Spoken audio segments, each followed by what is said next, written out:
샬롬 샬롬 샬롬 샬롬. 하나님 사랑합니다. 여러분 주 안에서 사랑합니다. 베드로전서 말씀 우리 전체 한번 보죠. 1장이죠. 성령이 거룩하게 하심으로 순종한다. 2절에 보면 그죠. 성령이 거룩하게 하심으로 순종함과 예수 그리스도의 핏부림을 얻기 위하여 택하심을 받은 자들에게 내가 편지한다. 은혜와 평강이 너희에게 더욱 많아라. 말씀하죠. 성령이 거룩하게 하심으로 순종한다. 로마서 1장 5절에도 믿어 순종하게 하시니, 로마서 16장 26절에도 믿어 순종하게 하시려고. 믿어야 순종하게 되죠. 믿지 않으면 순종이 안 돼요. 그래서 오늘도 김용국 집사님이 안 믿어서, 못 믿어서 순종을 못하고, 순종 반대가 뭐죠? 불순종을 한 거예요. 그죠? 목소리가 높아지는 거죠. 썩지 않고 쇠하지 아니하는 유업, 억지들을 좀 부르지 않았으면 좋겠는데, 뭘 그렇게 많이 안다고. 썩지 않고 더럽지 않고 쇠하지 아니하는 유업을 잊게 하시나니 곧 너희를 위하여 하늘에 간직하신 것이래. 하늘에 이렇게 간직한 것들이 많아요. 그죠? 계시록 21장 1절에서 4절에 거룩한 성 새 예루살렘. 썩지 않고 어떻게 되는 것? 더럽지 않고 쇠하지 아니하는 유업을 잊게 하시나니 너희를 위하여 하늘에 간직하신 것이라. 바로 새 예루살렘이죠. 히브리서 11장 10절에도 하나님이 계획하시고 지으실 터가 있는 성 새 예루살렘입니다. 여러가지 시험 6절에 그러므로 너희가 이제 여러가지 시험으로 말미암아 잠깐 근심하게 되지 않을 수 없으나 오히려 크게 기뻐하는도다 말씀합니다.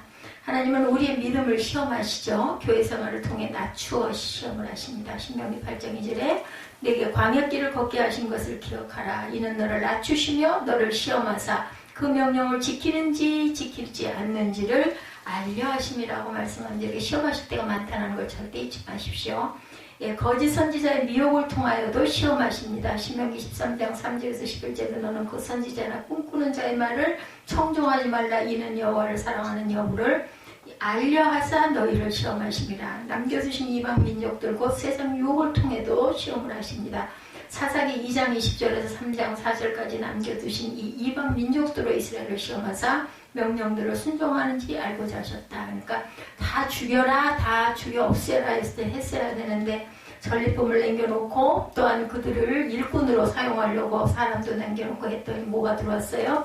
이방 신들이 들어와서 우상을 섬기게 되죠. 그걸 미리 하나님은 아셨기 때문에 전부 다 없애라고 한 거죠. 믿음의 확실함은 영광과 존귀를 얻게 할 것이라 7절에 보면 이렇게 말씀하죠. 너희 믿음의 확실함은 불로 연단하여도 없어질 것보다 더 귀하여 예수 그리스도께서 나타나실 때 칭찬과 영광과 존귀를 얻게 하실 것이다. 시험을 당할 때 근심하여 넘어지지 않고 인내로 견디면 그것이 마침내 불같은 환난도 넉넉히 이길 수 있는 능력이 돼요. 그래서 어린 날부터 여러 가지 고생을 많이 하는 아이들이 참 나중에는 세상을 이기는 힘이 더 생기는 것 같더라고요. 저도 그렇지 못해가지고 어떤 어려움이 오면은 그냥 탁 무릎을 꿇는 그런 두려움이 오는 이런 부분 참 부족한 부분이 있습니다. 환난 후에 예수 그리스도께서 강림하실 때 칭찬과 영광과 존귀를 얻으려면 우리가 불시험을 당해도 그것을 잘 극복할 수 있는 힘을 주시옵소서 해야 되겠죠. 누가복음 21장 22절에 26절에 예루살렘은 이방인의 때가 차기까지 이방인들에게 밟히리라 이렇게 말씀하고 있습니다. 데살로니가후서 2장 3, 4절에도 불법의 사람 하나님의 성전에 앉아 자기를 하나님이라고 내세우느니라 그런 자들이 지금도 있죠. 계시록 13장 15절에서 18절 짐승의 우상에게 경배하지 아니하는 자는 몇이든지 다 죽이게 하더라. 그 오른손이나 이마에 표를 받게 하고 누구든지 이 표를 가진 자 외에는 매매를 못하게 하는 때가 온다. 그러니까 먹고 살려면은 결국은 적그리스도에게 굴복을 해야 되고 안 그러면 숨겨져 죽어야 되죠. 스스로. 영혼의 구원 1장 9절에 말씀하고 있죠. 믿음의 결국 곧 영혼의 구원을 받는다. 믿음의 결국은 영혼의 구원입니다.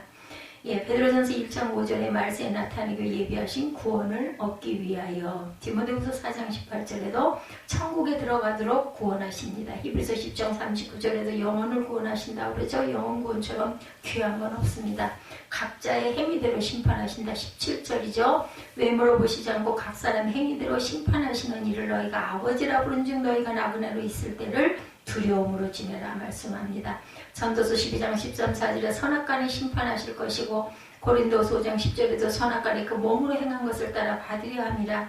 요한복음 5장 29절에도 선한 일을 행한 자는 생명의 부활로 악한 일을 행한 자는 심판의 부활로 나오리라. 로마서 2장 12절에 율법으로 말미암아 심판을 받으리라. 요한복음 12장 48절에 내가 한 그 말이 마지막 날에 그를 심판하리라 말씀합니다. 내가 한 말이 뭐예요? 하나님이 예수께서 말씀하신 말씀이죠. 마태복음 22장 16절에도 하나님의 도로 나타나 있습니다. 진리를 순종함으로 너의 영혼을 깨끗하게 한다 22절이죠. 너희가 진리를 순종함으로 너의 영혼을 깨끗하게 하여 거짓이 없이 형제를 사랑하게 이르렀으니 마음으로 뜨겁게 서로 사랑하라. 시편 19편 7절에 야훼의 그 율법은 완전하여 영혼을 소생시키시고 시편 119편 25절 내 영혼이 주의 말씀대로 나를 살아나게 하소서 말합니다. 너희가 거듭난 것은 살아있고 항상 있는 하나님 말씀으로 되었다 23절이죠. 너희가 거듭난 것은 썩어질 시로 된 것이 아니요 썩지 아니할 시로 된 것이니 그것은 살아있고 항상 있는 하나님의 말씀이라고 말씀하죠. 그러므로 모든 육체는 풀과 같고 그 모든 영광은 풀의 꽃과 같으니 풀은 마르고 꽃은 떨어지되 말씀합니다. 오직 주의 말씀은 세세토록 있도다 했으니 너희에게 전한 복음이 곧 이 말씀이라 말씀합니다. 복음이 곧 이 말씀이라. 에베소서 1장 13절에 진리의 말씀 구원의 복음, 히브리서 3장 1절에 믿는 도리, 히브리서 4장 2절에 그들과 같이 우리도 복음 전함을 받은 자다 말씀합니다. 24, 5절이 참 좋죠. 모든 육체는 풀과 같고 그 모든 영광은 풀의 꽃과 같으나 풀은 마르고 꽃은 떨어지되 오직 주의 말씀은 세세토록 있도다 하였으니 너에게 전한 복음이 곧 이 말씀이니라. 아멘. 내용 우리가 보니까는 아주 좋죠. 쉽고. 베드로전서 1장은 베드로 사도가 흩어져 있는 성도들에게 보낸 서신의 앞부분으로 앞으로 닥치게 될 믿음의 시련을 지혜롭게 극복하라 라고 격려하는 내용이 언급되어 있어요. 그리고 또 여지없이 새하늘과 새 땅이 연결이 되죠. 그런데 베드로의 이러한 권고는 당시 성도들 뿐만 아니라 이 시대를 살아가는 그리스도인들에게도 적용되는 삶의 지침서라고 할 수 있다. 베드로처럼 어부고 그죠? 배운 거 없고 한 사람이 하나님의 은혜가 들어가니까 이렇게 기가 막힌 편지글을 남기게 되죠. 문안 인사가 1절에서 2절입니다. 기업에 대한 소망. 사도 베드로는 본도, 갈라디아, 갑바도기아, 아시아와 비두니아에 있는 그리스도인들에게 편지를 보냈어요. 베드로는 각처에 흩어져 있는 성도들에게 서신을 보내면서 그들을 흩어진 나그네들이다 이렇게 말합니다. 뭐예요? 디아스포라들이죠. 여기서 흩어진 나그네는 단순히 집을 떠나 있는 나그네라기보다는 천국을 본향으로 하고 이 세상을 나그네길로 여기는 성도들을 가리킵니다. 우리는 모두 다 디아스포라예요. 그죠? 갈 곳이 다르게 따로 있어요. 베드로는 흩어진 나그네에게 은혜와 평강이 있기를 축복하죠. 항상 축복을 많이 할수록 좋습니다. 은혜와 평강은 인간의 가장 필요한 것임에도 불구하고 그것들을 인간 스스로 얻을 수 있는 것이 아니라 오직 어디서부터? 하나님의 말씀으로 나옵니다. 교회의 기둥같은 존재들이로 갈라디아서 2장 9절에도 또 기둥같이 여기는 야고보와 게바와 요한도 내게 주신 은혜를 알므로 나와 바나바에게 친교의 악수로 하였으니 우리는 이방인에게로 그들은 할례자에게 가게 하려 함이라. 선언 아니어서 이르라로 가죠. 야고보와 게바와 요한도 내게 주신 은혜로 나는 바나바에게 친교의 악수로 하였으니 우리는 이방인에게 그들은 할례자에게 간다. 그들은 누구에게 가는 거예요? 그러면 유대인들에게 간다는 거죠. 야고보와 게바와 요한은 나그네와 행인 같은 성도들이라고 베드로전서 2장 11절에 사랑하는 자들아 거류민과 나그네 같은 너희를 권하노니 영혼을 거슬러 싸우는 육체의 정욕을 제어하라. 육체의 정욕은 제어해야 되죠. 구원의 산 소망이신 그리스도라고 3절에서 5절에 증거합니다. 베드로는 긍휼이 많으신 하나님이 예수 그리스도를 죽은 자 가운데 부활하도록 역사했다고 증거하죠. 이로 말미암아 우리를 거듭나게 하시고 산 소망이 있게 되었다. 여기서 산 소망이란 예수 그리스도의 부활을 통해 우리에게 주어진 구원에 대한 소망을 가리킵니다. 살아있는 소망이니까 구원이죠. 그리스도의 부활을 사시는 고난 중에 처한 성도들에게 인내의 근거가 됩니다. 잘 사는 사람이란 미래가 있는 삶, 소망스러운 삶을 사는 사람을 가리키죠. 우리 지금 잘 사는 사람은 돈 많은 사람을 잘 산다고 하지만 사실은 그리스도인들은 그렇게 얘기하면 안 되죠. 미래가 있는 삶, 영생이 있는 삶, 구원이 있는 삶이 잘 사는 삶이다. 현실적으로 아무리 풍부하고 부유하다고 해도 미래 갖고 소망스럽지 못하면 성공적인 삶으로 평가하기는 어려운 노릇입니다. 이렇게 평가한다면 예수 그리스도는 정말 잘 산 삶이 아니라 망가진 삶이죠. 실패한 삶입니다. 하나님의 능력, 이사야 9장 6절이죠. 이는 한 아이가 우리에게 낳고 한 아들을 우리에게 주신 바 되었는데 그의 어깨에는 월을 메었고 정사를 메었고 그의 이름은 기묘자라 무사라 전능하신 하나님이라 영존하신 아버지라 평강의 왕이라 할 것입니다. 고난을 이기는 원동력, 내가 가는 길을 그가 아시나니 그가 나를 단련하신 후에는 내가 순금같이 나오리라. 어디에요? 욥기 13장 10절이죠. 하늘에 있는 기업 4절이죠. 거듭난 자 즉 산 소망을 가진 자는 썩지 않고 더럽지 않고 쇠하지 아니하는 기업을 받게 된다. 오늘 본문 4절에 썩지 않고 더럽지 않고 쇠하지 아니하는 유업을 있게 하시나니 곧 너희를 위하여 하늘에 간직하신 뭐예요? 그게 새하늘과 새 땅. 이 기업은 이 땅에 있는 것이 아니라 하늘에 있습니다. 이 기업은 우리의 노력에 의해서 얻어지는 것이 아니라 오직 하나님께서 우리에게 값없이 주시는 선물이죠. 육신의 장막을 떠나기까지 이 세상에 머물러 해나 우리 성도들은 구별된 하나님의 백성 거룩한 나라를 유업으로 잇게 될 후사로서의 삶을 살아가야 되겠다. 이 땅의 것으로는 상상도 할 수가 없다. 고린도전서 2장 9절이죠. 기록된 바 하나님의 자기를 사랑하는 자들을 위하여 예비하신 모든 것은 눈으로 보지 못하고 귀로 듣지 못하고 사람의 마음으로 생각하지도 못하였다 함과 같으니라. 의의 멸류관이 예비된 성도들, 디모데후서 4장 8절에 보면 이제 후로는 나를 위하여 의의 멸류관이 예비되었으므로 주 곧 의로우신 재판장이 그날에 내게 주실 것이며 내게만 아니라 주의 나타나심을 사모하는 모든 자에게도 주신다고 말씀하죠. 성도의 믿음 7절입니다. 너의 믿음이 확실하면 불로 연단하여도 없을 것보다 더 귀하여 예수 그리스도에게 나타나실 때 칭찬과 영광과 존귀를 얻게 해주시겠다라고 말씀하고 있습니다. 시련을 이기는 믿음이에요. 모든 일에는 시작이 있는가 하면은 끝이 있죠. 그래서 모두 다 지나가느니라 아주 명언이라고 합니다. 인생도 끝이 있고 세계도 끝이 있습니다. 세계의 종말과 주의 재림은 톱니의 두 바퀴처럼 맞물려 있어 우리가 어떻게 살아야 할 것인지를 가르쳐 줍니다. 성도들에게 따르는 여러 가지 고난은 하늘나라에 들어가고자 하는 자들이 반드시 거쳐야 하는 철로 역정의 터널과도 같아서 이를 피하려고 해서는 안 되겠다.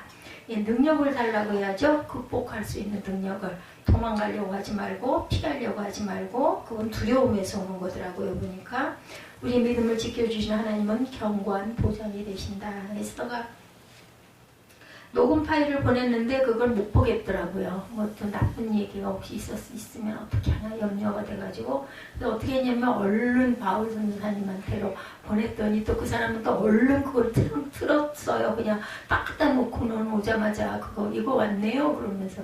그래서 내가 그때도 느낀 게 야, 나는 왜 이렇게 두려움이 많을까 참 부족하구나 이런 생각을 했습니다. 그런 걸 그렇게 그런지 모르겠어. 우리는 믿음으로 모든 고난을 극복해야 합니다. 온전히 기쁘게 여기라 참 담대할 것 같은데 그렇지가 못해요. 제가 야고보서 1장 2절이죠. 내 형제들아 너희가 여러 가지 시험을 당하거든 어떻게 하라고요? 온전히 기쁘게 여기라. 그러니까 뭔가 좋은 거 있어도 가만히 감춰놓고 뭔가 너무 좋은 거는 또 자꾸만 애끼고 놔두고 그리고는 또 뭔가 나쁜 게 있는 것 같은 거는 겁이 나갖고 못 열어보고 그리고 그냥 어떻게 딴 데다 버려버리려고 하죠. 그게 다 두려움이에요. 정말 부족한 거죠. 그릇이 아니야. 제가 그릇이 아니라서 하나님이 웃겨서 세워놓으신 것 같아요. 고난은 의의 평강의 열매를 산출한다. 제가 안 그래 보이잖아요. 굉장히 대담하고 막 그죠. 히브리서 12장 11절에 보면 무릇 징계가 당시에는 즐거워 보이지 않고 슬퍼 보이나 후에 그로 말미암아 연단받은 자들은 의와 평강의 열매를 맺는다. 연단을 받아야 돼요. 그걸 두려워서 도망가려고 하고 감춰놓으려고 하면 안 되는데 아니 그게 내려진 게 열어보지 않는다고 변할 리가 있냐고. 근데 나는 겁이 나가지고 또 얼마나 난리를 칠까 이 생각이 들고 마음이 불편한 거죠. 영혼을 구원하는 믿음을 가지라고 9절에 말씀합니다. 믿음의 결국 곧 영혼의 구원을 받습니다. 믿음의 끝은 영혼 구원이에요. 그죠? 인간은 고난의 극한 상황에 처하게 될 때 신앙이나 인격의 진면목이 드러나게 됩니다. 평소에는 잘 구분이 안 되지만 극한 상황에 처하게 되면 착부가 거짓이 확연히 구분되어지죠. 믿음은 시련을 극복할 뿐 아니라 영혼을 구원한다. 믿음의 궁극적인 목표는 영혼 구원입니다. 우리는 무조건 앞으로 달려가는 사람이 아니라 분명한 목표를 향해서 달리고 있다는 것. 기독교는 구원의 종교죠. 예. 종교라고 볼 수가 없어요. 이건 생명이니까. 그리고 그 구원은 믿음으로 말미암습니다. 그러니까 조건은 딱 하나, 믿는 자에게 주신 하나님의 값없는 선물입니다. 믿음의 대상은 예수 그리스도이시고 믿음은 하나님의 선물로 인간에게 주어지는 것이다. 하나님의 선물로 주신 것이라고 에베소서 2장 8절에도 말씀하죠. 너희는 그 은혜에 의하여 믿음으로 말미암아 구원을 받았으니 이것은 너희에게서 난 것이 아니요 하나님의 선물이라. 제가 참 느끼는 게, 감사하고 느끼는 게 많은 게 뭐냐면요. 제가 이렇게 원고를 만들고 이렇게 봐도요, 눈에 안 보여요. 미리 얘기를 해요. 얘기를 해놓고 가끔 가다 놀라는 건 나중에 보면 원고에 그대로 있다는 거. 그러니까 그걸 해놓고는 벌써 일주일, 열흘 전에 이게 문제야. 해놓고는 안 보고 얘기를 딱 뽑아서 준비를 며칠 전에 하잖아요. 그러다 그걸 읽어보질 않아요. 그리고 설교를 할 때도 그냥 입에서 나오고 나중에 눈이 갈 때가 많아요. 근데 보면 그 뒤에 꼭 나와요. 그게. 그래서 이거 하나님의 은혜다, 감사하다 이런 생각이 들더라고요. 그게 횟수가 꽤 많이 됐죠. 한 20여 년 가까이 그냥 우리 정바울 전도사님처럼 항상 성경 보고 앉아있지는 않지만, 네, 그렇지만 그게 피가 되고 살이 된 거죠. 로마서 1장 16절에 보면 그래서 내가 이게 그 영상 찍는 게 싫어. 음행하는 자와 혹한 그릇 음식을 넣어 장자의 명분판 누구? 에서와 같이 망령된 자가 없도록 우리가 살펴야 합니다. 선지자들이 예언한 구원 10절이죠. 선지자들이 예언한 구원, 이 구원에 대하여 너에게 임할 은혜를 예언하는 선지자들이 연구하고 부지런히 살펴 자기 속에 계신 그리스도의 영이 그 받으실 고난과 후에 받으실 영광을 미리 증언하여 누구를 또는 어떠한 때를 지시하시는지를 상고하니라. 이 베드로 전후서 보니까 굉장히 이렇게 편하게 이해를 시켜줘서 아주 이게 편해야지 좋은 거예요. 쉬워야 성경은 은혜가 되죠. 어렵게 꽈놓은 건 머리만 아파. 도대체 이게 무슨 말이야. 인 것도 같고 아닌 것 같고. 그러면 그건 별로 좋은 게 아니에요. 우리가 구약이 좀 그렇죠. 이름도 너무 똑같은 이름이 너무나 많고 하다 보면은 막 자꾸만 몇 바퀴를 돌아도 헷갈려가지고 또 들여다봐야 되고 실수할까봐 염려가 되고 저는 그렇습니다. 하나님은 인류가 죄의 속성을 가지는 그 순간부터 구원을 계시함으로 인류를 구원하기 시작하셨던 것이죠. 선지자들이 예언한 모든 구원의 내용들은 하나둘씩 차례로 성취가 되어 왔어요. 그죠? 우리 성경에 나타나죠. 성도를 위한 구원의 계시를 비롯하여 모든 계시의 주체자는 인간이 아니라 하나님 자신입니다. 따라서 우리는 그분이 주신 계시의 권위를 인정하고 그 의미를 바르게 이해하도록 힘써야 되겠다. 우리하고 하나님의 다른 점 뭐예요? 우리는 가면서 느끼고 깨닫고 가고 하나님 미리 먼저 다 만드셨을 때부터 태초부터 알고 계신 게 다른 점이에요. 그래서 그걸 짐작을 할 수가 없는 거죠. 구원을 예언하고 연구합니다. 1장 10절에 나타나죠. 네, 이 구원에 대한 너희 임할 은혜를 예언하는 선지자들이 연구하고 부지런히 살폈다 말씀하고 있죠. 이 일은 하나님의 전에 예비하사 우리로 그 가운데 행하게 하려 하십니다. 모든 민족으로 믿어 순종케 하시려는 겁니다. 로마서 16장 26절에 이제는 나타내신 바 되었으며 영원하신 하나님의 명을 따라 선지자들의 글로 말미암아 모든 민족이 믿어 순종하게 하시려고 알게 하신 바 그 신비의 계시를 따라 된 것이니 이 복음으로 너희를 능히 견고하게 하실 것이다 라고 말씀하고 있습니다. 행실과 말씀에 대해서 행실의 거룩한 자가 되라고 15절에 증거합니다. 13절부터 보죠. 행실의 거룩한 자가 되라. 그러면 너희 마음에 허리를 동이고 권신하여 예수 그리스도께서 나타나실 때 너희에게 가져다 주실 은혜를 온전히 바라라.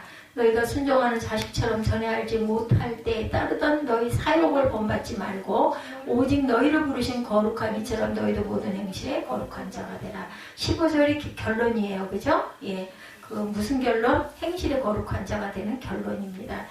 너희 마음의 허리를 동이고 권신하여 예수 그리스도께 나타나실 때 너희에 가져다 주실 은혜를 온전히 사모하라는 거죠. 너희가 순종하는 자식처럼 전에 알지 못할 때 다른 너희 사욕을 본받지 말고 욕심을 부리지 말고 오직 너희를 부르신 거룩한 이처럼 너희도 모든 행실에 거룩하라.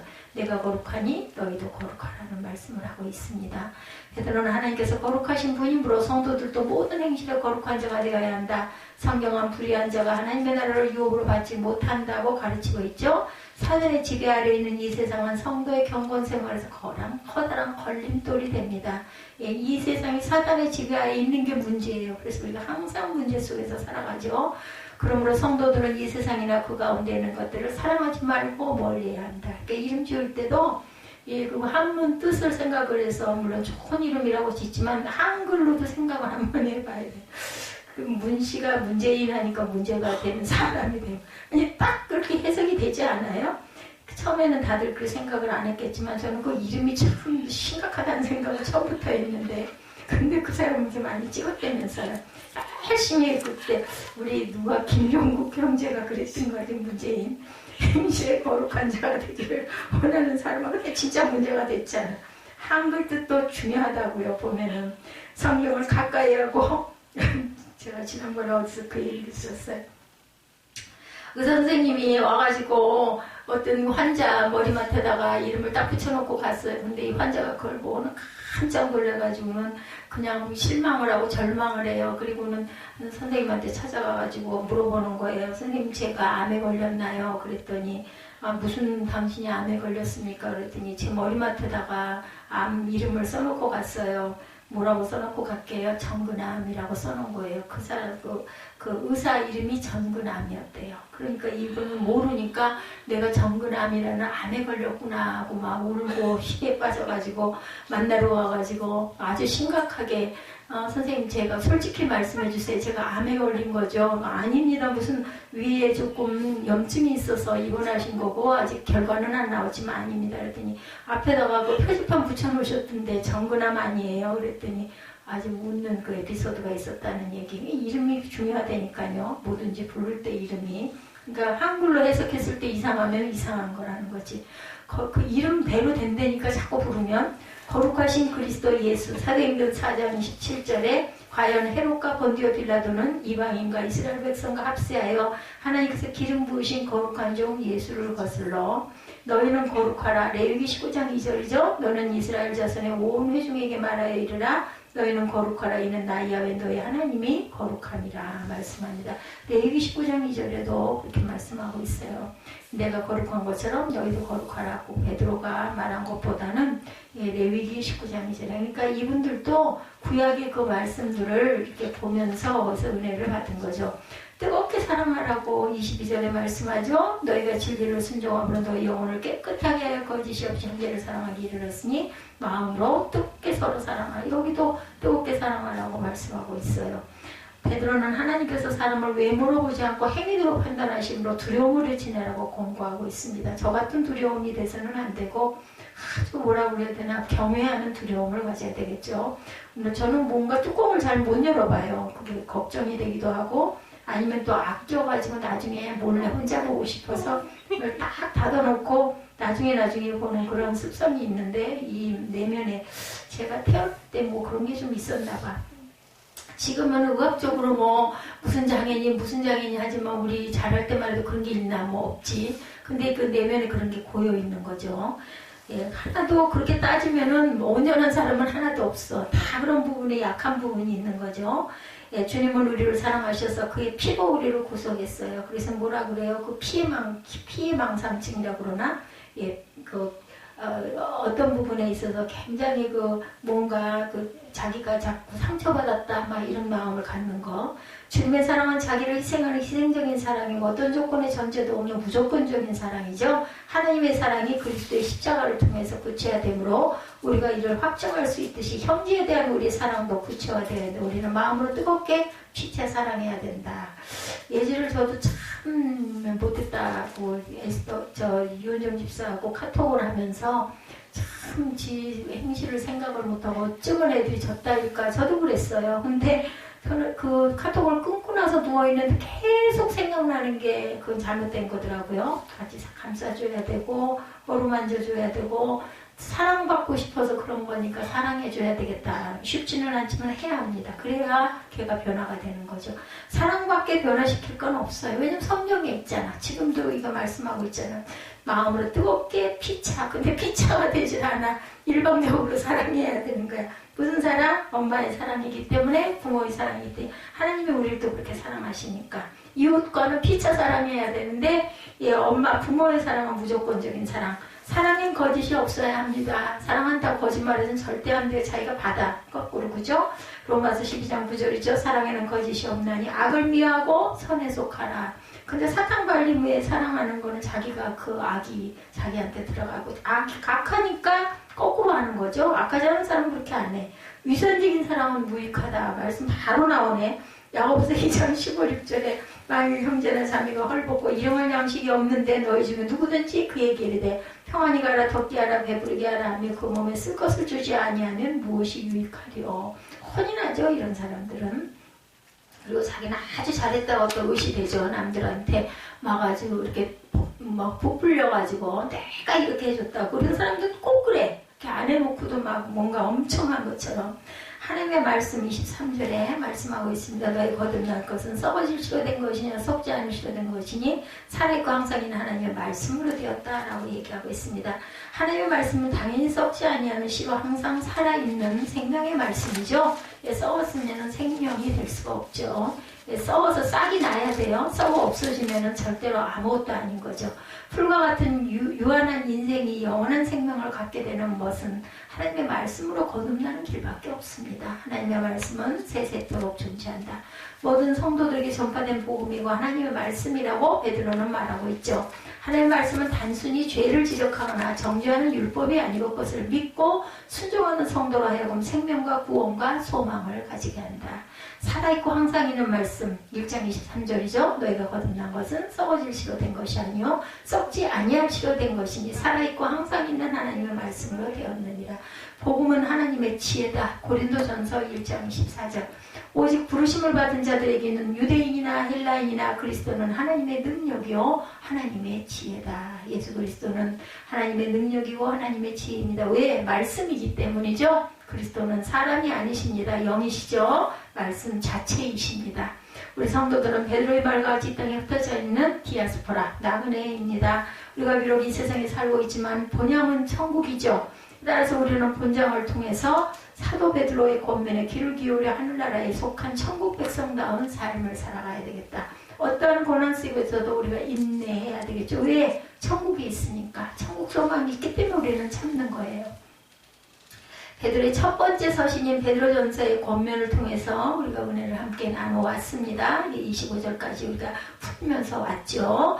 사도시대에는 요즘과 같은 우편 제도가 당연히 없었고 순전히 인편으로 서신을 주고받았어요. 그죠? 사도의 편지 역시 누군가 직접 소아시아의 교회들을 방문해서 전해주었을 것입니다. 아주 귀하죠. 사도는 이 서신을 받아볼 사람들에 대하여 본도, 갈라디아, 갑바도기아, 아시아와 비두니아에 흩어진 나그네다. 누가 받을지 모르니까 아주 지혜롭죠. 여기 열거한 지명들은 소아시아 여러 주를 말하고 있습니다. 이로써 사도 당시에 이미 소아시아 전 지역에 교회들이 세워져 있음을 알 수가 있죠. 우리는 이 서신에 기록된 몇 가지를 근거로 이 편지를 받아보았던 신자들이, 성도들이 유대인들이 아니라 이방인이었을 것이죠. 첫째로 모세율법에 대한 언급이 없다는 점, 둘째로는 너희가 전에는 백성이 아니더니 이제는 하나님의 백성이다 이렇게 말하죠. 베드로전서 2장 10절에 보니까 너희가 전에는 백성이 아니더니 이제는 하나님의 백성이여 전에는 긍휼을 얻지 못하였더니 이제는 긍휼을 얻은 자니라. 이걸로 봐도 저 이방인들임을 알 수가 있겠다. 베드로전서 4장 3절에도 너희가 음란과 정욕과 술취함과 방탕과 연락과 무법한 우상 숭배를 하여 이방인의 뜻을 쫓아 행한 것이 지나간 때가 조카도다 말하고 있습니다. 예, 사도 베드로가 이 서신을 쓴 시기는 네로 황제에 의해 핍박이 일어나던 주 64년여간이라고 생각합니다. 그 근거로는 사도 베드로가 네로 황제 때 로마에서 순교했다는 역사적 사실을 우리가 알고 있죠. 그럼 사도 베드로가 이 서신을 쓴 목적은 무엇일까?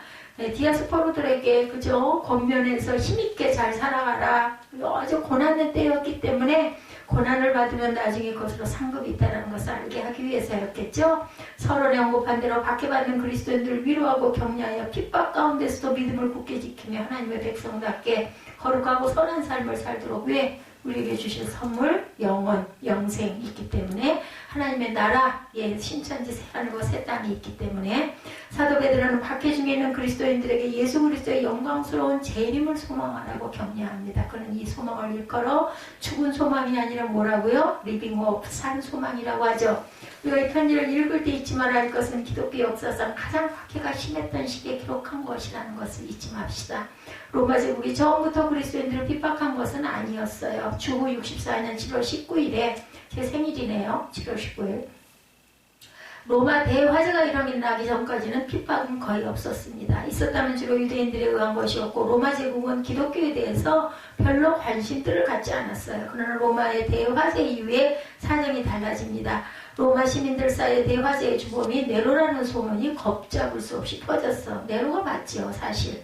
네로는 자기 혐의를 다른 데로 돌리려고 기독교인들을 팔았어요. 그죠? 로마 시민의 분노를 가라앉히기 위해서 그리스도인들을 희생양으로 삼기로 작정을 하고 그리스도인들이 사람을 죽여 그 고기와 피를 먹는다는 소문을 퍼뜨렸고 그리고 또한 이 세상에 불로 심판을 받을 것이라는 교리를 로마대 화재로 연관을 시킵니다. 그리하여 맹렬한 박해가 시작이 됩니다. 네로는 잔인한 방법으로 그리스도인들을 처형했는데 그리스도인들에게 송진을 뒤집어 씌워 기둥에 묶어놓고 불을 붙여 정원을 밝히는 횃불로 사용하게 됐고 양이나 염소 가죽을 입힌 다음 맹수들을 불어서 물어 찢게 했습니다. 정말 죽어도 다시 죽어 수백 번 죽어야 되겠죠. 참수를 하거나 십자가에 못 박아 죽이기도 합니다. 심각한 것은 네로에 의해 시작된 핍박이 일시적인 것이 아니라 그 후로도 계속되었다는 거죠. 주후 68년에 네로가 자살한 후에도 자살했네요. 이 작자는. 그리스도인들에 대한 박해가 멈추지 않았고 오히려 로마 제국의 전 지역으로 퍼져나갑니다. 참 인간이 보면 잔인해요. 네로가 시작한 기독교에 대한 핍박은 10명의 황제에 의해 약 250년 동안이나 지속이 됩니다. 그러나 기독교인들이 순교를 면할 길이 전혀 없었던 것은 아니었어요. 티리안 황제의 친구이자 비두니아의 총독이었던 폴리니는 그리스도인들이 남을 해치지 않고 국법을 충실히 지킨다는 것을 잘 알고 있었어요. 그러므로 그는 그리스도인들에 대하여 비교적 관대한 처리 방침을 했다고 합니다. 먼저 그리스도인들을 끌고 오면 그대는 그리스도인인가 하고 질문을 던집니다. 만일 그 사람이 그렇다고 신하면 형벌로 위협하면서 두세 번 더 물었다고 그러죠. 이렇게 여러 번 물은 것은 처형을 면할 기회를 주기 위함이었다고 합니다. 이때 자기가 그리스도인이 아니라거나 로마 황제의 신전에 가서 황제의 상 앞에 향을 사름으로 배교하였음을 증명하면 그 사람은 즉시 석방이 되었다고 합니다. 과연 제가 그 자리에 서 있었으면 어땠을까요? 그죠? 그러나 끝까지 그리스도인을 고집하는 사람은 사형에 처했다고 그러죠. 당시 그리스도인들은 항상 기독교에 대해 악의를 가진 사람에 의해 고발당할 위험을 안고 살았어요. 고발당하지 않으면 무사히 지낼 수 있지만 일단 고발을 당하면 죽음을 각오하지 않으면 안 됐다고 합니다. 우리는 이 같은 당시의 사회적인 정황을 염두에 두고 사도의 서신을 우리가 읽어야 합니다. 참 아프죠. 베드로는 극심한 박해 중에 믿음을 지켜나가는 그리스도인들을 격려하고 소망을 주기 위해 이 서신을 써서 보낸 겁니다. 이게 피의 서신이네요. 사도가 이 서신을 써보낸 당시 소아시아의 5주의 그리스도인의 수가 얼마나 되었는지는 알지 못합니다. 다만 교회가 탄생한 지 한 세대 만에 로마 제국의 전 지역에 복음이 전파되고 교회가 세워졌다는 사실에 놀라움을 금치 못합니다. 이는 성령 충만한 사도들과 초대 그리스도인들이 열심히 복음을 전한 결과라고 해야 할 것인데 생명을 건 투쟁이에요. 그죠? 지금처럼 믿어도 되고 안 믿어도 상관없는 그런 게 아니라 믿었다 하면 죽는 복음이었습니다. 이제 사도의 말씀을 다시 살펴봅니다. 베드로는 소아시아에 거주하는 그리스도인들을 일컬어 흩어진 나그네라고 하죠. 디아스포라. 인생을 나그네에 비유한 것은 기독교의 전유물이 절대 아닙니다. 세인들도 인생을 나그네라고 누가 그랬죠? 최희준 씨가 그런 노래 불렀었죠? 예, 제가 어렸을 때 그 노래 참 듣기 좋았었는데 이 나그네가 지금 여기서 말하는 흩어진 나그네. 그리스도인들은 하늘 본향을 향해 가는 나그네인 것이죠. 히브리서 11장에 보면 선민의 조상 아브라함과 이삭과 야곱의 약속의 땅 가나안에 살면서도 일생 동안 장막에서 지낸 이유를 이렇게 설명합니다. 9절에 보면 11장 9절에 보면 믿음으로 저가 외방에 있는 것까지 약속하신 땅에 오고하여 동일한 약속을 유업으로 함께 받은 이삭과 야곱으로 더불어 장막에 거하였으니 이는 하나님이 경영하시고 지으실 터가 있는 성을 받았습니다. 뭐예요? 새하늘과 새 땅이죠. 예, 우리 역시 믿음의 조상들처럼 언제나 나그네 의식을 갖고 살아야 되죠. 세상 사람들은 인생의 궁극적인 목적지를 알지 못하고 현실에 빠져 몰두하고 삽니다. 그러나 그리스도인들은 하나님 아버지께서 기다리시는 하늘 본향을 향하여 가는 나그네라는 의식을 갖고 살죠. 세상 사람들은 구름같이 정처 없이 흘러가는 나그네로 이 땅의 것만 바라보며 살지만 그리스도인들은 영원한 천국을 향하여 걸어가는 나그네입니다. 빌립보서 3장 20절이죠. 우리의 시민권은 어디에? 하늘에 있는지라 거기로서 구원하는 자 곧 예수 그리스도를 기다리노니 라고 말씀합니다. 이처럼 자기가 하늘 본향을 향해 가는 나그네인 사실을 분명하게 아는 그리스도인들은 헛단한 세상 일에 세월을 허성하지 않고 오직 하나님을 경외하면서 믿음으로 살아갑니다.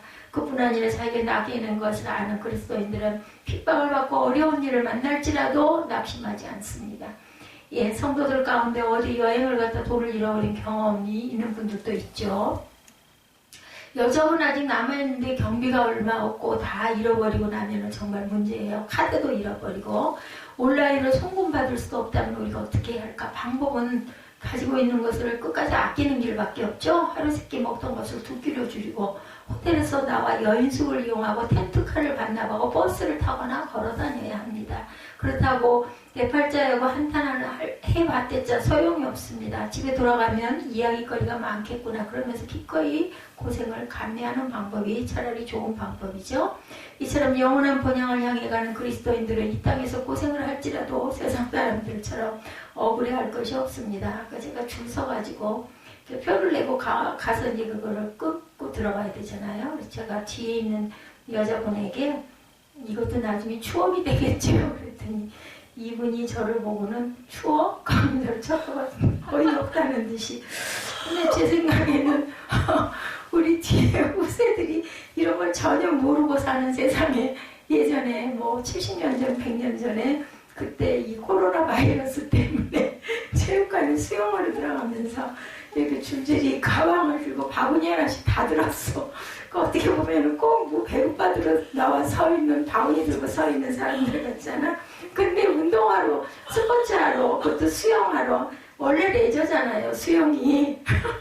그런데 그렇게 구질구질한 자리들하고 뭐 웃기지 뭐 다들. 그죠? 할머니 할아버지들이 많고 하다 보면 전부 다 쥐포다리 하나씩 들고 서가지고 막 얼굴에다 또 허옇게 마스크를 써가지고 눈밖에 안 보이잖아. 게다가 또 저는 또 거기다가 모자까지 뒤집었었으니 그 모습을 하고 뒤를 돌아다보면서 이것도 이 다음에 추억이 되겠죠 했으니 그분이 참 이상한 소리를 한다라고 생각을 하는 것 같아요. 근데 저는 정말 나중에 이런 영상이나 이런 얘기를 하면 애들이 믿을까? 굉장히 추억거리와 이야기거리가 될 것 같은데 그게 이상해요? 그 말이? 아니 왜 그래? 자, 이 땅에서 집 한 칸 없어도 절대로 낙심할 이유가 없다는 거죠. 예, 이렇게 요즘에 굉장히 그 경제가 안 좋다고 하지만 제가 귀로 듣는 거는 집값이 올랐대. 엄청나게 많이 올랐대. 그러니 그런 집 하나 가진 사람들은 막 몇 억이 올랐으니까 우리들 막 돈 없어갖고 쩔쩔매거나 말거나 그런 거 하나도 낙심할 일도 없고 슬플 일도 없고 걱정할 일도 없을 것 같아. 그죠? 아무것도 없는 사람만 기가 막힌 거지. 하나님 아버지께서 기다리시는 천국에 들어가면 훌륭한 저택이 준비되어 있는 데까지는 뭐 땅에서 뭐 몇 억이 올랐거나 말았거나 그죠? 근데 살아있는 동안 좀 있으면 좀 편안하게 그죠?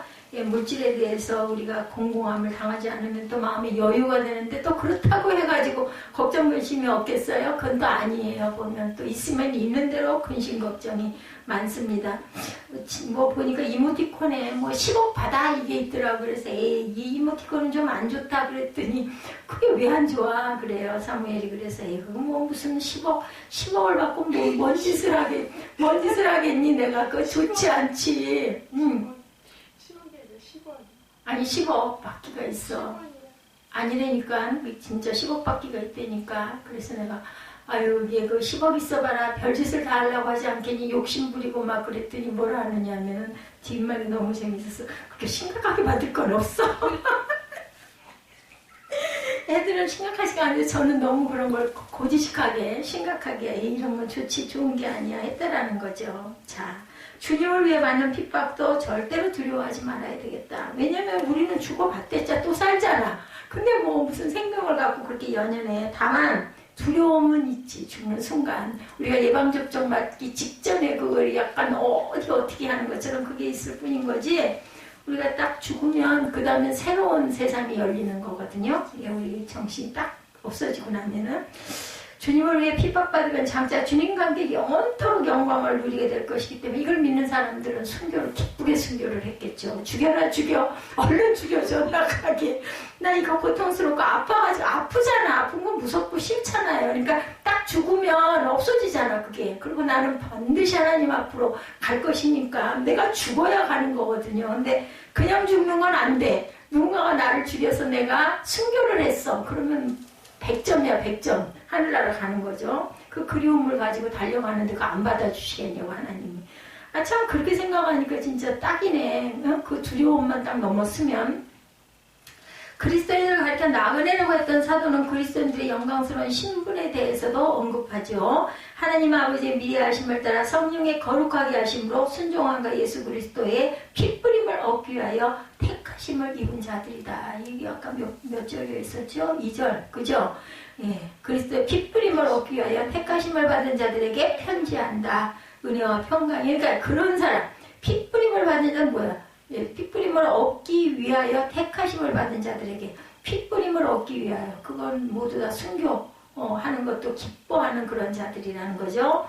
하나님 아버지의 미리 아심을 따라 성령이 거룩하게 하심으로 순종함과 예수 그리스도의 핏뿌림을 얻기 위하여 택하심을 입은 저와 여러분입니다. 곧 그리스도인들이 하나님 아버지의 특별한 은총을 입은 사람들이라는 뜻이죠. 우선 그리스도인들은 하나님 아버지의 선택받은 자들, 그것도 하나님의 자녀로 당당하게 선택받은 저와 여러분.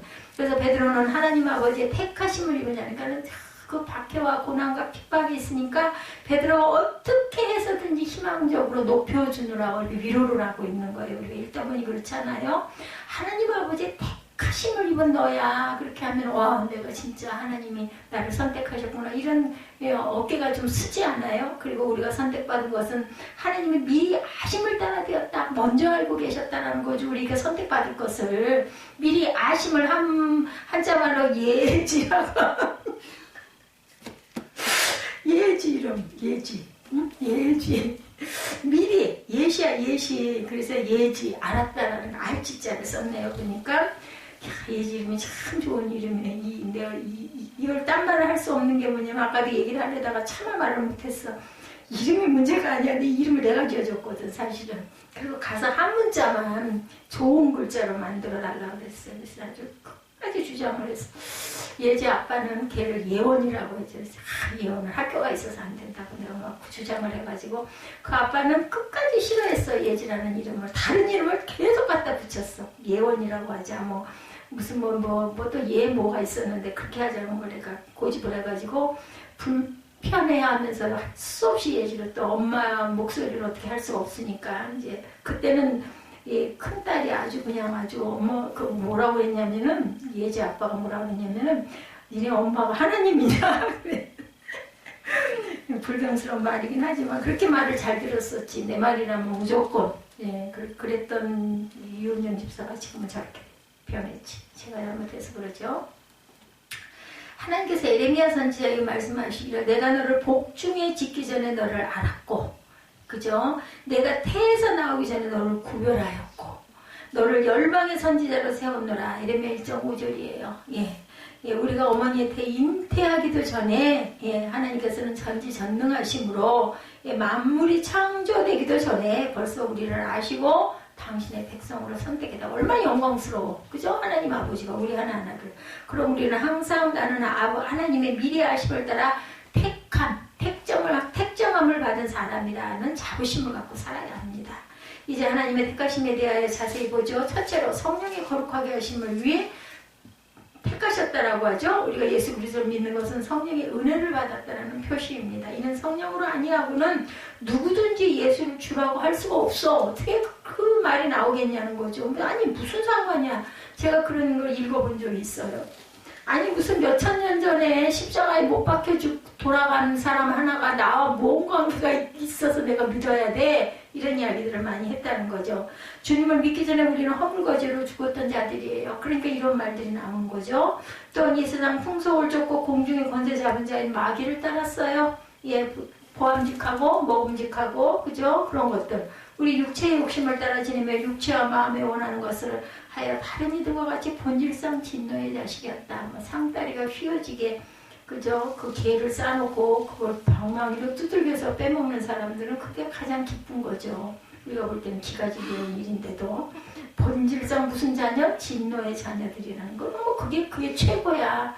돈이 있어야 그것도 사잖아. 뭐 10만 원, 20만 원 갖고 사야 되는데 우리는 나 같으면 주고 딱 깨어나도 1, 20만 원을 들여서 개를 그렇게 사가지고는 그걸 두들겨가지고 먹지를 않죠. 그걸 가지고 왜 그 짓을 하느냐고. 그러니까 다른 거 가치관이.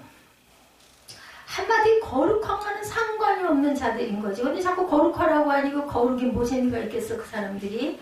그러나 거룩하지 않은 사람은 거룩하신 하나님께 나아갈 수 없을 뿐만 아니라 하나님의 나라에 들어가는 것도 사양해. 노 땡큐. 나는 이게 좋아. 나중에 뭐 죽은 다음에 뭐가 될지 우리가 어떻게 알아. 그렇게 생각하면 할 말 없는 거죠.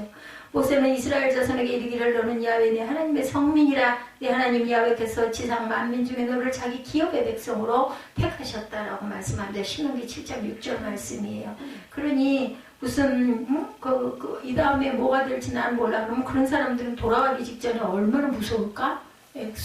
저는 아기 때 그런 생각을 했는데 숨이 넘어가려고 하면 죽으면 내가 아예 없어. 깜깜해져. 아무것도 몰라. 너무 무서울 것 같더라고요. 어렸을 때. 성민이란 거룩한 백성이란 뜻이죠. 그죠? 성스러울 성자. 예, 그거 국민할 때 민자니까 거룩이란 속된 것으로부터 구별된 것을 말합니다. 예수께서 말씀하시기를 너희가 세상에 속하였으면 세상이 자기의 것을 사랑할 터이나 너희는 세상에 속한 자가 아니여 도리어 세상에서 나의 택함을 입은 자이므로 세상이 너희를 미워한다. 당연한 거잖아요. 그죠? 너희가 세상에 속하였으면 세상이 자기 것을 사랑할 때 자기 거니까 속했으니까. 근데 거기에 속하지 않았기 때문에 우리를 미워한다고 요한복음 15장 19절에 증거합니다. 이해가 가시죠? 예, 자기네 자기 식구가 아닌데 뭘 이뻐하겠어. 면 가라 그러겠지.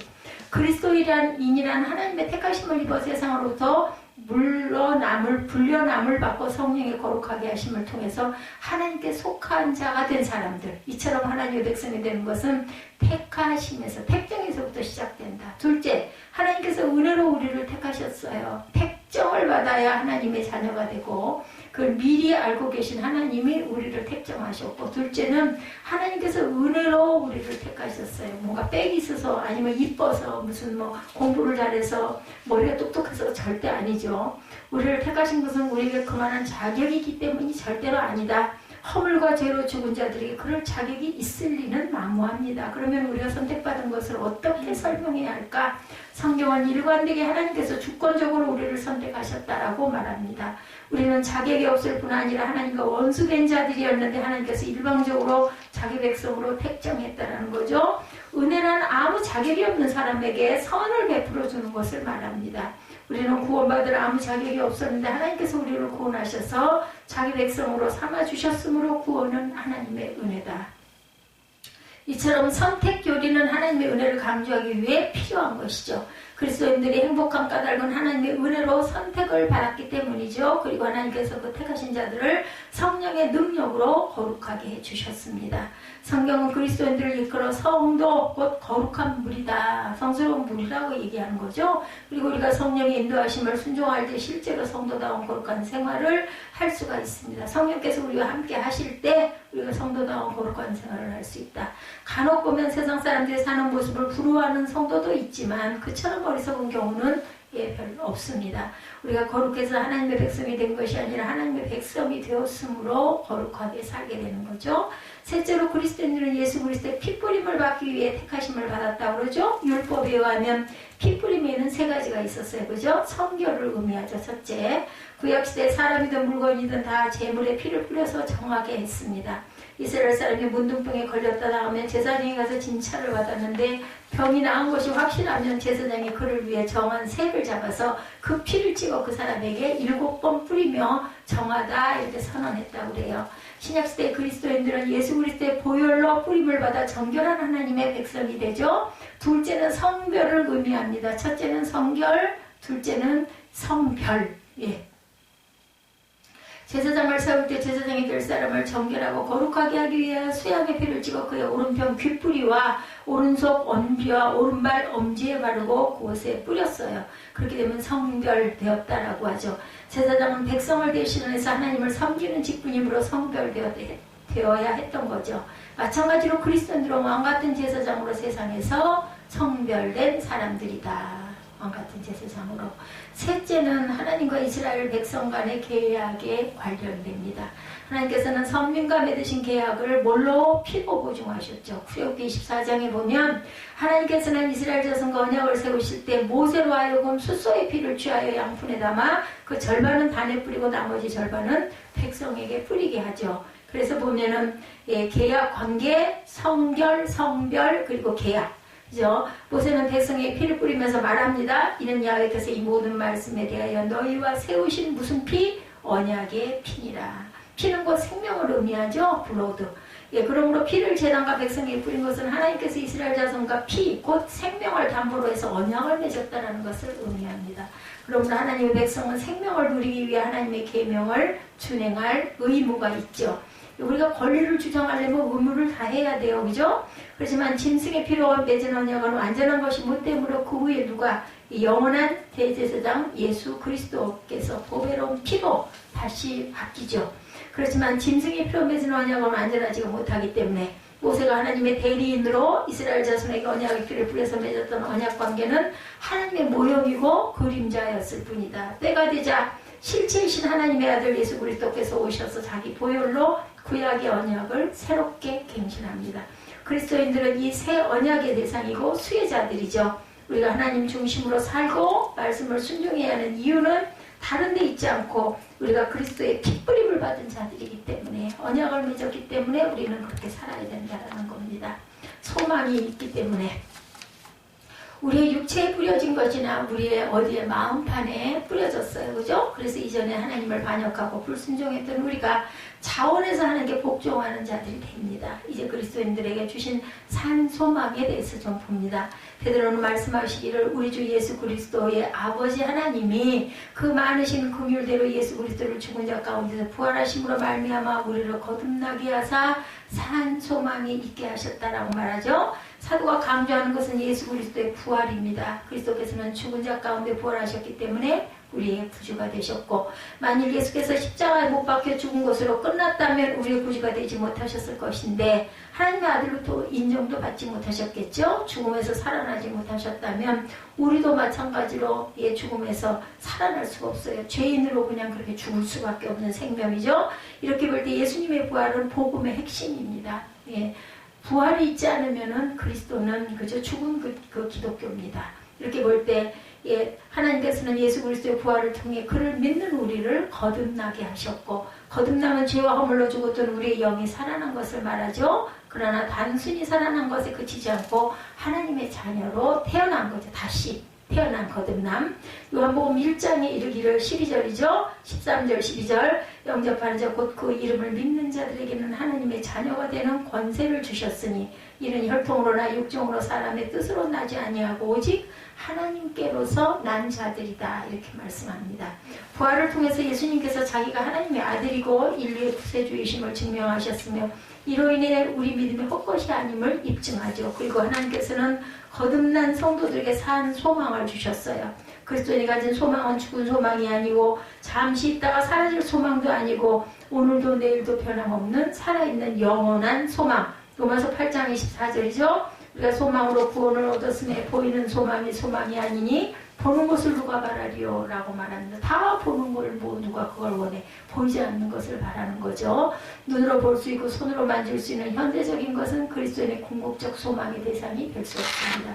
제가 그 귀한 걸 오면은 못 열어보고 감춰놓는다고 그러잖아요. 그때 얼마나 기분이 좋은 줄 알아요? 아무도 모르게 나만 가지고 있어.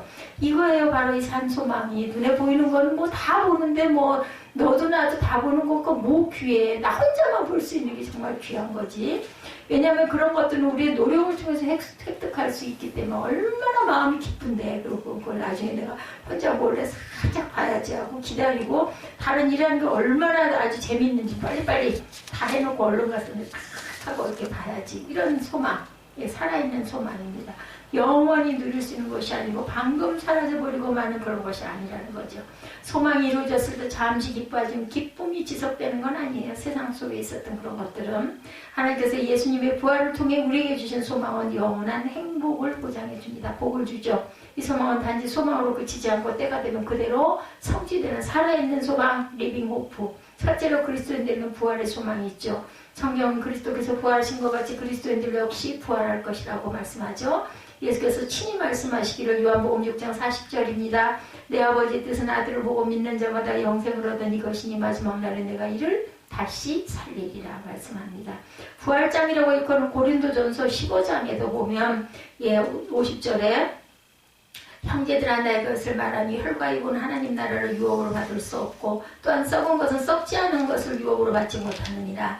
보라 내가 너희에게 비밀을 말하노니 우리가 다 잠잘 것이 아니오 마지막 나팔에 순식간에 호련히 변화되리니 나팔 소리가 나며 죽은 자들이 썩지 아니할 것으로 다시 살고 우리도 변화하리라 말씀하고 있습니다.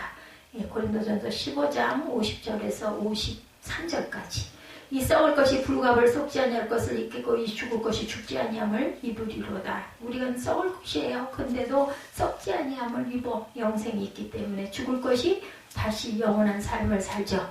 성경이 말씀하는 부활은 몸의 부활을 가리킵니다. 우리의 이 몸이 다시 살아날 것인데 그러나 현재와 같은 차원이 아니라 주님의 부활하신 몸과 같이 영화로운 몸으로 변형돼서 부활할 것이다. 그러므로 육신의 연약함과 질병으로 고통할 때 부활의 소망을 떠올리시기 바랍니다. 죽음이 두려울 때도 부활의 소망을 붙드시기 바랍니다. 사도들을 비롯한 수많은 그리스도인들이 혹독한 핍박을 이기고 담대하게 믿음을 지켜나갈 수 있었던 것은 그들이 부활의 소망을 가졌기 때문이죠. 둘째, 썩지 않고 더럽지 않고 쇠하지 않냐는 기업을 잊게 하시는 소망이죠. 이 땅에는 어느 것 하나 영구한 것이 없어요. 결국은 썩고 그죠? 결국은 죄가 돼서 없어집니다. 새 물건은 한동안 우리 마음을 기쁘게 해주만 시간이 지남에 따라 낡고 더러워지죠. 솔로몬이 탄식의 뜻 해 아래 새 것은 없다. 전도서 1장 9절이죠. 그러나 하나님께서는 예수 그리스도를 믿는 우리에게 영원한 영광의 나라를 약속하시죠. 세상 나라는 영원하지 못하며 언젠가 망하고 말지만 하나님의 나라는 영원합니다. 세상 나라는 인간이 추악한 곤모술수와 전쟁과 폭력 위에 서 있지만 하나님의 나라는 평화와 공의와 성실로 다스리는 나라가 되죠. 성도들은 하나님의 나라에서 그리스도와 함께 영원히 뭐 할 것이다? 왕 노릇할 것이다. 셋째, 궁극적인 구원을 얻기까지 하나님의 보호하심을 받는 소망이 있습니다. 썩지 않고 더럽지 않고 쇠하지 아니하는 기업을 잊고 그리고 궁극적인 구원을 얻을 때까지 하나님의 보호하심을 받는 소망이 있다라고 얘기를 하죠. 우리에게 끝까지 생명을 주시고 우리에게 소망을 주시는 그리스도의 부활의 소망이 있고 그리고 썩지 않을 소망이 있고 세 번째로는 구원을 얻을 때까지 하나님의 보호하심을 받는 소망이 있다. 사도 베드로는 말씀하기를 너희가 말세에 나타나기로 예비하신 구원을 얻기 위하여 믿음으로 말미암아 하나님의 능력으로 보호하심을 입었다라고 말합니다. 시험과 유혹이 많은 이 세상에 우리가 어떻게 끝까지 믿음을 지킬 수 있는가? 우리의 구원이 확고한 근거는 우리 자신에게 있는 게 아니라 우리를 구원하신 하나님께 있음을 우리가 압니다. 예수께서 말씀하시기를 요한복음 10장 28절에 내가 저에게 영생을 주노니 영원히 멸망하지 아니할 터요 저희를 내 손에서 빼앗을 자가 없느니라. 저희를 주신 내 아버지는 만유보다 크심이 아무도 아버지 손에서 빼앗을 수가 없다라고 말씀합니다. 사도 바울은 말씀하기를 너희 속에 착한 일을 시작하신 이가 그리스도 예수의 날까지 이루실 줄 우리가 확신한다. 빌립보서 1장 6절이죠. 그러므로 성도들에게는 우리의 구주시며 선한 목자이신 그리스도께서 그 크신 능력으로 우리를 보호하셔서 영원한 나라에 들어가게 하실 것을 소망하는 저와 여러분들, 눈으로 바라보는 저와 여러분들, 눈에 보이는 것이 아닌 보이지 않는 것을 바라볼 줄 아는 저와 여러분의 그러한 귀한 영혼들이 되시기를 주님의 이름으로 축복합니다. 베드로는 폭군 네로 시대에 핍박받는 그리스도인들을 격려하기 위해 그리스도의 재림과 성도의 특권과 부활과 영생의 소망에 대해서 이렇게 말합니다. 현재 우리는 핍박이 없는 시대에 살고 있지만 사실은 역사상 유래를 찾기 어려울 만치 믿음을 지켜나가기 어려운 시대를 살아가고 있습니다. 그 시대에는 정말 죽음을 불사하고 믿음을 지켰는데 지금은 이렇게 자유로운데도 불구하고 믿음 지키기가 어렵죠. 핍박 대신 세속의 물결이 홍수처럼 밀려오고 온갖 미혹이 그리스도인들을 공격하고 있습니다. 심지어는 코로나 바이러스까지 한 번 거기에 더 그저 극세를 하죠. 베드로의 권면을 마음에 새기고 저 여러분은 예수 그리스도 아버지 하나님을 믿는 믿음 위에 견고하게 서서 부활의 산 소망을 가지고 살아가시기를 주님의 이름으로 축복합니다. 무엇을 주신다고 그랬어요? 다시 한번 볼까요? 부활의 소망을 주시고, 두 번째로는 썩지 않고 더럽지 않고 쇠하지 아니하는 기업을 있게 하는 소망을 주시고, 세 번째는 구원을 얻기까지 하나님의 보호하심을 받는 소망이 있다는 거. 하나님께서 우리를 끝까지 지키시고 보호하세요. 우리가 하나님의 끝만 놓지 않으면 태중에 있는 아기가 탯줄을 물고 있는 한은 죽지 않죠. 그래서 아이가 나오질 못하면은 요즘에는 33, 40분이면은 꺼내주죠. 그렇기 때문에 죽어도 하나님의 말씀에 확고한 믿음 위에 단단하게 서서 부활의 소망을 가지고 지켜주신다는 그 소망으로 우리는 반드시 구원받을 것이다. 우리는 반드시 영생의 생명을 받을 것이다. 라는 그러한 탯줄을 꼭 잡고 가시는, 약속의 말씀을 꼭 잡고 가시는 저와 여러분이 되시기를 주님의 이름으로 축복합니다.